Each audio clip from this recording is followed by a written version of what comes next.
honourable member for Calgary Forest Lawn. Mr. Speaker, the Finance Minister had an epiphany after listening to the new Conservative leader's plan for ministers to find savings if they want to spend any new money. The only problem is, before COVID, her government ran up $110 billion in debt. Before the Russian invasion, added $500 billion to the debt. $200 billion of that was not even COVID spending. This government would rather blame everyone else than take responsibility for their homegrown inflation issue.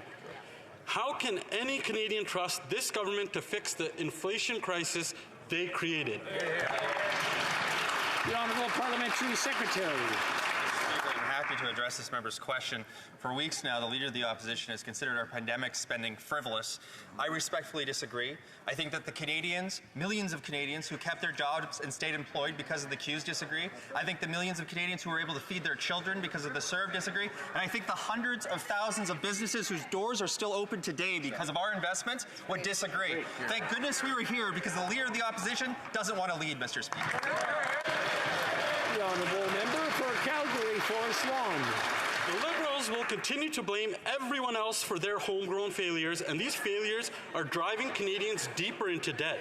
They cancelled good Canadian energy projects, attacked our farmers, and hit Canadians with a job-killing carbon tax. They drove up inflation, made groceries, gas, and home heating more expensive, driving more Canadians to food banks and homeless shelters at an alarming rate.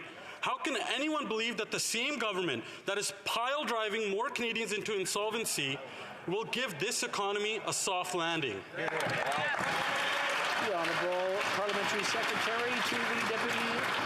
Mr. Speaker, in the context of a country where fires, floods, and hurricanes are already devastating our country, that in the context of a time where there is a scientific deadline, a timetable to when we must address climate change, we must make sure that we take these actions so that we don't put future generations of Canadians at risk.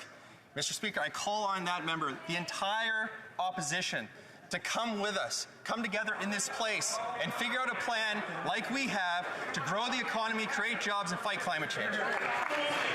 The honourable member for Simcoe North. Mr. Speaker, this government increased the debt by over $100 billion before COVID, then increased the debt another $500 billion during COVID, half of which they didn't even spend on pandemic measures. But now we're supposed to believe the government has a newfound religion called fiscal restraint. If they haven't shown Canadians any fiscal responsibility in 7 years, why should we trust them now? The Honourable Parliamentary Secretary to the Deputy Prime Minister. Mr. Speaker, we are a fiscally responsible government.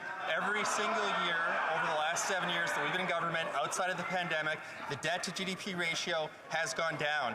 That's while we've invested in Canadians. In fact, the poverty report came out in October. We've lifted millions of Canadians out of poverty. You know what, Mr. Speaker? 25% less seniors live in poverty today than when we took office in 2015, and that's because we're supporting Canadians. The honourable member for Simcoe North. Mr. Speaker, if this government wants to run on its record, it's going to have to own up that its spending has helped drive inflation to 40-year highs, and Canadians are having a hard time putting food on the table.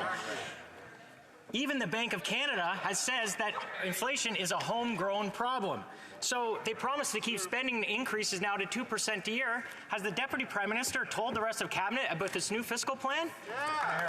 Honourable Parliamentary Secretary. Mr. Speaker, we know that inflation is a global problem. Inflation in Canada has come down from its peak to 6.9%, but we know it is 8.2% in the United States. It's over 10% in the Euro area. It's over 10% in the OECD. It's important that we continue to focus on affordability measures. It's going to make life easier for Canadians, like we did by doubling the GST benefit. That's going to 11 million Canadian families that need it, Mr. Speaker, and over 50% of our seniors.